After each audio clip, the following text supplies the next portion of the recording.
I was not formed in America's churning cultural crucible. I did not grow up there, and I'm not sure that I can ever truly be an American since I will never understand the game of baseball. Art humanizes. It goes below the surface. But we also live in a world in which the nation state dominates, in which the value the world gives us as human beings can be determined by the passports we carry. To travel with a Nigerian passport is to constantly confront the sneering disbelief of immigration officers when I say I am a writer. It is to be asked to step aside for more questions. It is to feel that you are guilty of something. But of course, citizenship goes beyond a mere passport. It is a sensibility. A sensibility, I think, that is often shaped by where one's formative years are spent. While I have a great affection for America and live part-time in America and have come to consider it a second home, I was not formed in America's churning cultural crucible. I did not grow up there, and I'm not sure that I can ever truly be an American since I will never understand the game of baseball, sort of like cricket. Citizenship for a person like me from a country like Nigeria in a continent like Africa is not just a sensibility, it is also a condition that arises from being what I like to call inhabitants of the periphery. And what do I mean by this? I'm not merely referring to political expressions like third world, but to the phenomenon of being outside the center in ways more subtle than mere politics, in ways metaphysical and psychological. I do not mean merely having what Chinua Achebe called a history of the dispossessed, but also inheriting and experiencing as an essential part of one's personal history an accumulation of uncertainties, or to borrow from the title of the Zimbabwean writer Tsitsi Dangeremba's novel, a nervous condition.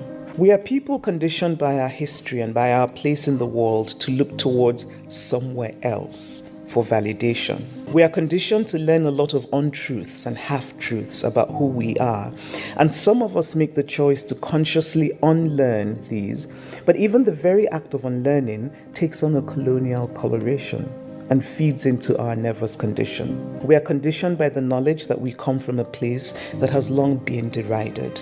If I walked into an average classroom in any Western country and asked the students to tell me what comes to mind when I say Africa, at best the answer would be something about safaris and beautiful zebras.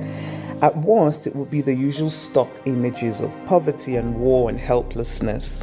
We are conditioned by this knowledge. What this conditioning results in, I think, is a curious mix of defensiveness and aspiration. Now, among Nigerians, complaining about our problems is an art form.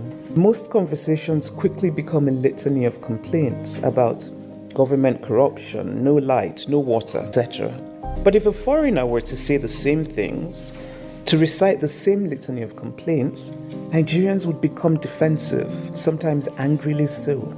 I have always been curious about this brand of defensiveness, which I myself often exhibit, by the way. It seems to me that we have it because we assume that the complaining Nigerian is aware that Nigeria is not only about its problems, is aware of the human complexity, knows of the intelligence and ingenuity of people, knows how they cry and laugh, knows what motivates them and what they aspire to and what they find meaningful. And we suspect that the foreigner does not know these other stories about us, and so we worry about being defined solely by what we do not have and by what we are not, and so our defensiveness emerges. Linked to this defensiveness is a certain aspiration. The same Nigerian who is angry about a foreigner writing or talking about our problems in a one-dimensional way will be thrilled when that same foreigner says something good about us, or admits one of ours into some esteemed foreign rank. It would have to be a foreign rank in the so-called West, of course, which is where our education conditions us to look toward for validation.